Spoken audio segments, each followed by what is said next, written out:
How do you use your image to make people want to know you, like you, and trust you? Today, we're going to talk with Tara Hooper, brand image strategist, and we're going to. I must ask you a question. I love So it. I hope you enjoyed my new comic strip there, but we're going to ask Tara a question here. So, how do you use your image to make people want to know you, like you, and trust you, Tara? Well, I believe one's image develops a sense of confidence. And to me, that right there is, I think, the key to success. And I know it sounds a little cliche, but if you're not confident in your ability to be able to connect with people, to help them, to serve them, if you don't believe in the goods, then how are you going to expect someone else? And I think being authentic, um, and also being a little bit unique. I think people worry too much about what other people want from them instead of saying, hey, this is a unique quality about me. And that, again, that unique thing about you is going to attract people to you and have them like you and want to know you or want to work with you.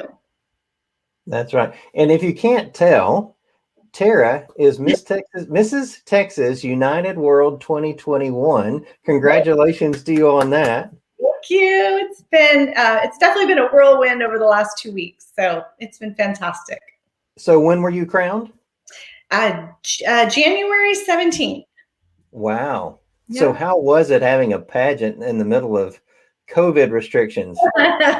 Well, there was a lot of social distancing, and we had to follow all the normal protocols except for when we were on stage on our own. A lot of us, we had to wear masks, so kind of takes away a little bit from the glitz and the glam of the pageant, but we managed, and we're all of us contestants were just glad to be back on the stage, being able to showcase our skills and our talents and our platform. So, we just followed the rules. Right. Well, it sounds like it was quite different, a little bit different than what it typically is. I would say more different looking because obviously the girls' faces, our faces are covered or we're, wearing visors or shields. But as far as all the elements of the competition, they really stayed true to, how normal pageantry exists. So not too much from a contestant point of view, just more from the visual because of having the mask on. Got it. Well, how are you able to carry your brand, your personal brand into something like that? And how does that translate to business? Well, I was talking to you earlier before we went on live, I was saying I won the title based on my interview and my ability to articulate and communicate, who I am, what I'm passionate about, what I plan to do in the community. And so I know that there's a lot of pre-existing ideas about pageantry, or they might compare it to kind of for lack of a better word, toddlers and tiara type thing, where or they think it's very superficial. I actually found out later that 60% of my scoring was based on a 5-minute interview in front of 7 judges and my on-stage question. And the secondary and third categories were all the actual, physical characteristic categories, such as evening gown and the fitness competition. So that's really how it translates into business, is that I really have a unique ability to help people articulate their unique, value proposition, be able to get rid of those nerves in an interview and really be able to speak their truth under pressure. And that really comes from my pageant background. I mean, imagine being competing with 20 other beautiful women who are all accomplished, and you have 5 minutes to say, hey, I'm the one you should be picking. That's a very unique skill that can be used in the business sector. I am sure, because the whole time you're wanting to point at yourself saying, pick me for whatever sales are right. Yeah, or whatever, right? Yeah, in a competitive marketplace, what's gonna help you stand out? And it's your ability to confidently explain it quickly and connect with your audience, and also do it in a way that isn't, stale and dry and what everybody else is hearing. And that was the feedback I got is, I was the second to the last contestant, and all the judges, they're like, honestly, we were kind of bored at that point. Like, not with the contestants, it's exhausting, to go through that many people. They're like, we literally wanted someone to come in with some energy and some enthusiasm and kind of almost like entertain us and connect with us. And that's what I walked in with. So those are all skills that are useful in the business sector, and those are all skills that I coach my clients with. Well, and tell us a little bit about your business, since you said you coach your clients, and there's something about style signature code. I'd love to hear more about that as well. Well, that is my secret code. But no, I am the founder and owner of the Style Signature, which is a boutique image consulting firm. And my signature code is that I really work with the image on a 360-degree type of view. Not only view, meaning how people view you, but also how you want to be putting yourself out into the world. So yes, appearance is definitely a big part of that. But we all know you can be packaged up great, and if you can't deliver the goods, that's not going to do you any good either. So then we step into the areas of communication, behavior and demeanor, social etiquette, emotional intelligence, and then very, very heavily in your communication skills. So I look at image as a form of communication, not just fashion and styling. I love it. I love it. Real quick, we'll refer to comments. By the way, audience, we encourage questions. We encourage comments or ideas or any experiences. So we'd love to have you interact with us in the comments. And we can already see Heather Nichols says, howdy from Dallas. Hi, Heather. And let's see. All right. Amen. Packaging, delivery, and listening, etc. That's what Heather says. So Heather, thank you for joining us. Let's see here. Now, about I guess trying to package that for presentation, package that personal brand for presentation. When you look at that, I think it's so important to try to get to that trust depth as quickly as possible, to make people want to know you, like you, and trust you. And we've talked about even developing niches before, where you're actually applying that same concept to them to see if you want to work with them or not. But I think all of it ties in so well as to both the personal and the professional side of the branding. What other experiences have you had that you could share with our listeners to encourage them as far as how they might do that? Well, one of the other thoughts that I had about a strong personal or professional brand, honestly, I think consistency is really key. Okay. I think consistency sometimes, we get so, especially if you're a solo entrepreneur, we get so kind of caught up in our business and we're wearing a multitude of hats. And when you start losing track of that consistency and that follow through, I think that can really damage your personal brand. So when you're in that position and people see, wow, she's really consistent, or he or she really follows through, that to me develops a lot of trust. A consistency in how you show up, your image, a consistent way of communicating, not only in person, but what you're putting out on social media. I think people forget about that. What most consumers are stalking you online before they ever pick up the phone. And you want to make sure that those things are consistent and consistent with what your customer might be attracted to. And a lot of times we forget about that. Is what does your customer want? It's not all about us. It's really about you as the consumer. And we need to think about that. What's going to attract you? What's going to build trust? And when we apply that, and when we think about the customer point of view, I think that sets you apart as well. I would agree with that. And Heather had another comment.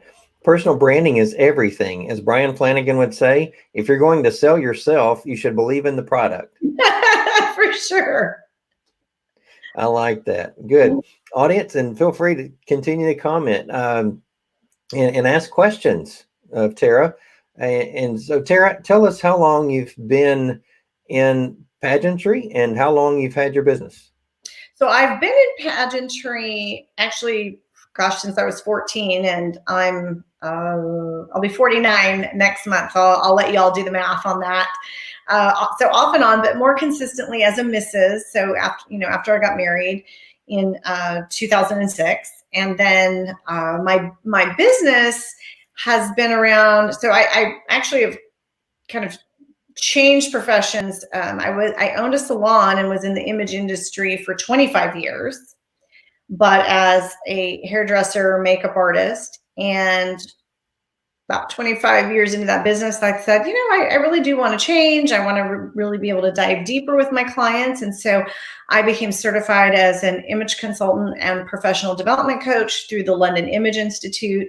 And I did a firm launch when I moved here to Dallas about 7 years ago. So I've been here in Dallas. And you and I were talking about, triumphs and challenges. I started a business from scratch. And I didn't know, well, I take that back. I knew 2 people in the state of Texas. And that was my mother-in-law and my father-in-law. And that was it. Okay, and my sister-in-law. But that was it. I had no network. And within about 2 to 3 years of my business, I was able to get contracts with Toyota when they moved here to Plano. I've worked with companies such as Liberty Mutual. So, little old me, I dug deep. I stayed consistent and confident and persistent. And, I was really able to land some amazing corporate relationships. And, I'm a one-man show right now. And so, to me, that was a really big triumph. But the challenge, honestly, is, building a professional network when you really don't know a soul out there in the business community. It was, felt like I was swimming through mud, it was tough. And I am very familiar with that challenge. Mm-hmm. And so I appreciate you sharing that because I really didn't realize that. Where did you move here from? So I moved here from San Diego via Southern Alabama. So Okay. I was born and raised in San Diego, California, and we had a corporate relocation to Mobile, Fairhope, Alabama, which is right outside of Mobile. So you can imagine the culture shock there. And was there almost 3 years, and then we moved here to Dallas. So had some big changes. And when you're used to being the big fish, which is what I was in San Diego, where I knew everybody, I was a resource for referrals, networking, you name it. And then to move and go, wow, I am literally starting from scratch. That's a scary place to be, isn't it? And especially, I really pride myself on being a professional businesswoman. I thought, wow, what am I going to do? And, just with that persistent and consistent, brand, and it evolved and changed. I think my brand grew deeper because I stepped out of just doing the appearance and styling component. And now I'm really helping develop leaders through communication and image.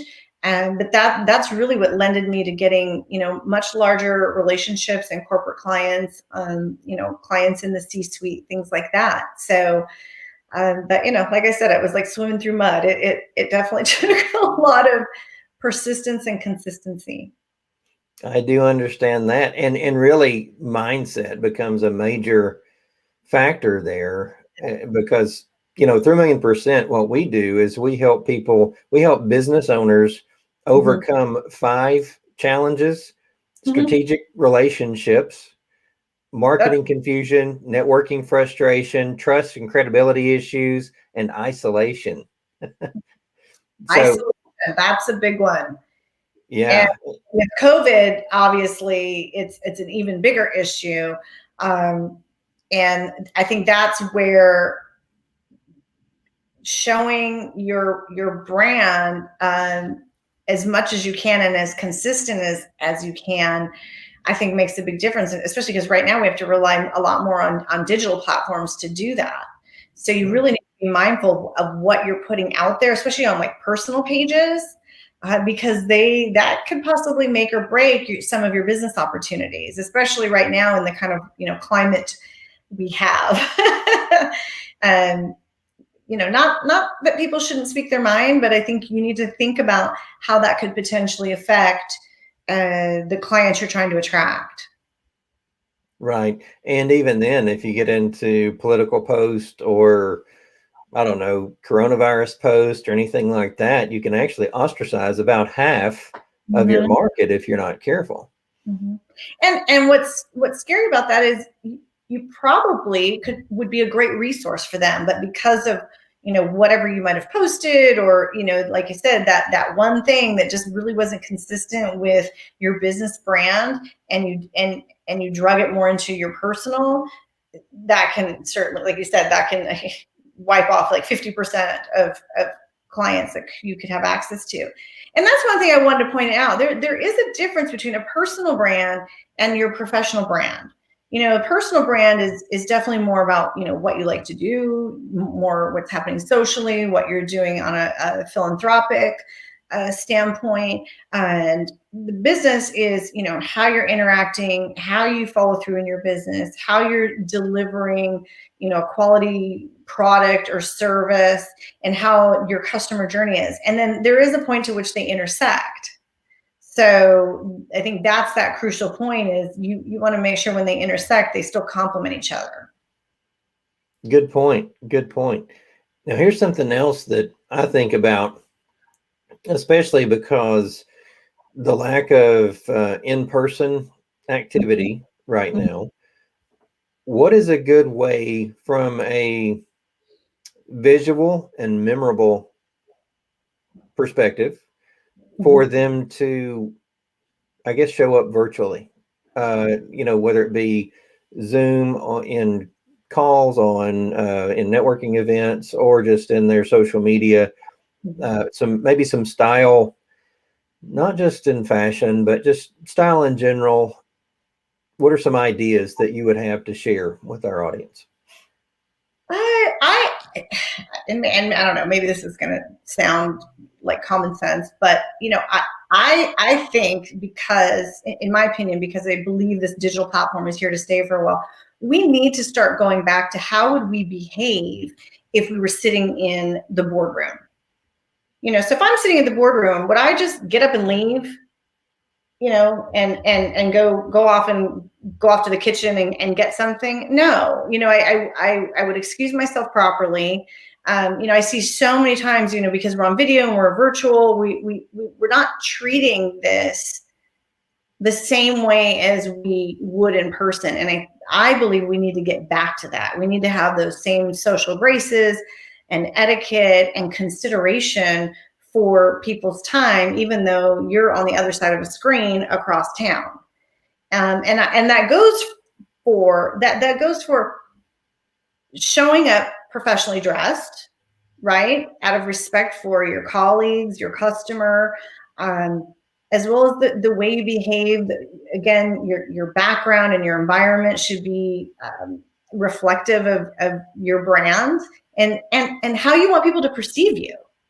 All of those things make a difference. And we're losing that, we're losing our manners, I think. It's kind of simple. I think we're losing our manners. I mean, people are eating on video. They're not wearing pants on video. They roll out of bed and they just got out of the shower. I mean, you wouldn't show up to work like that. So why are you showing up to your work platform like that? So I am kind of calling people out. Like it's time, because this platform is here to stay. So we need to kind of get our manners back, I think. I agree with that. I agree completely with that. I actually sat through a banquet the other day as a virtual banquet, and I was interested to see how this was going to go, and I would say about 75% of the attendees had their cameras off. And then the others, there were some that just, it's one thing to eat at a banquet, but it's another thing when it's virtual and everybody's watching you. And people just don't eat real pretty for the most part. Right. And so I actually, out of a little bit of a boredom, I started scrolling through, as usually has like two screens. One screen has what would be up on the stage, and the other one has everyone else's view. Mm-hmm. And so I was just scrolling through, actually looking for who to message. And I just was kind of passing out howdies, I call it, as I was going through. And I just started watching people, and it was terrible. Well, the other thing that I believe that people need to start doing, and this is probably more in the business arena, is we need to change how we're listening. We need to be a lot more organized on the virtual platform when it comes to meetings. We need to learn how to listen differently, because we're missing a huge element of our listening, because we can't see and we can't sense or feel the other people in the room. And it's even worse if they have the camera off. But if you can see a facial expression, or if they have the camera off, you're only going to hear the words that are coming out of their mouth and the tone that goes along with it, but you're missing all the rest of it. And those are really, really big clues to what a person's trying to communicate. And so when you're talking customers or colleagues or boardroom meetings, we really need to work on changing how we're listening. Our active listening skills need to adjust and change due to this kind of new digital normal that we're using. One thing that I've had to learn to do is your eyes are the camera. Mm-hmm. So if I'm going to look you in the eyes, I am looking in the camera. And it's weird, because I want to look down at you, right? Well, you're kind of blurry. I need my glasses, but exactly. And so these are things that we're all learning how to do. But when we're missing, you can't see the rest of me. You can't feel my energy. You can't sense my angst. People are very intuitive. Most people have a decent amount of emotional intelligence, where they can sense and feel kind of what people are kind of manifesting, or their discomfort or their pleasure, or whether they're in agreement with you. When you're in the room, you can sense that, and we're missing out on that. So we've got to ask a lot more engaging questions. We've got to dig deeper, because we can't get a read on any of those other forms of communication. Well, and body language becomes such a big part. Yeah, because what we can see, and I've tried to be careful of when if I do need to turn off my camera, but at the same time, out of politeness, I may be turning off my camera too. So, it's I think it's twofold there for sure.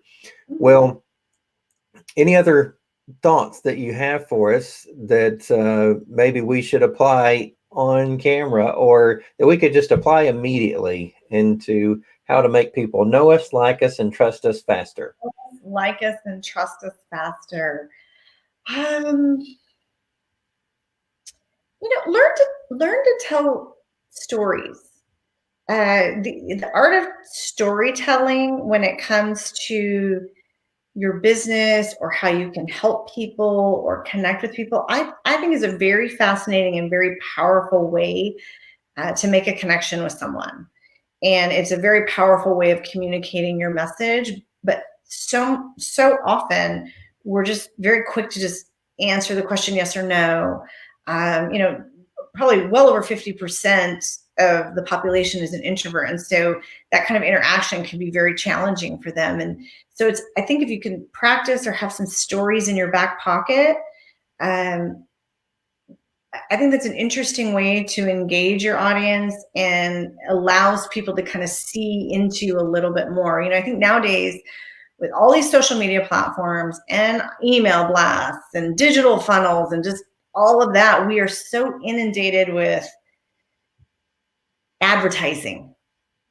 And I believe that people really, they want to know you, and they like you, and then they trust you because they develop a human connection with you. And I believe we can do that if we learn to kind of integrate stories into our brand. Rather, stories rather than selling. Repeat that. Stories rather than selling. That is great advice. Thank you so much for joining our show today, Tara. And we appreciate all that you do. Congratulations again on Mrs. Texas United World 2021. Thank you.